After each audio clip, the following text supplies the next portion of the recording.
Sunt eu, Kerry, și azi vreau să ne jucăm. Vă promis, Five Nights at Freddy's 3 demo. Bun. O să ne jucăm pe telefon. Să vă arăt ce este și cum. Deci, să vă arăt. Five Nights at Freddy's 3, stați pe... Nu uitați. Le apăsăm. Deci astăzi nu sunt sigură dacă ne jucăm toată, pentru că doar o parte din el. Eu zic că am puțin la... Nu e noapte doar, până nu e pușcă.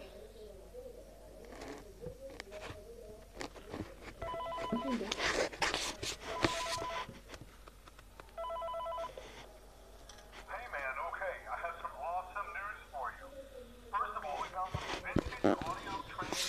Deci Percy has never come aici. Până când o să ne apară bani în față. După aia nu mai jucăm. Banii este aici, cred că îl vedeți, a plecat un pic. Mie bea să apăs.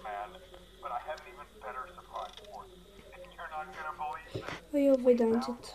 Uite că nu-mi place să mă fac chiar în față. Noaptea 2, ora 12.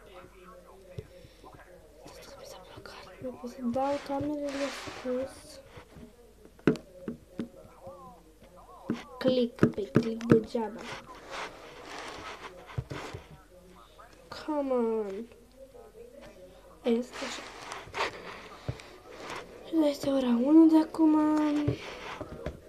Și cam atâta, cred că a fost video doar ce nu mai merge.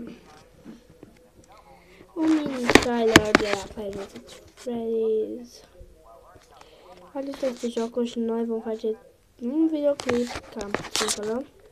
Dar asta a fost videoul cu Five Nights at Freddy's. Iar noi vom face un video mai pentru mine. Cu mine, da.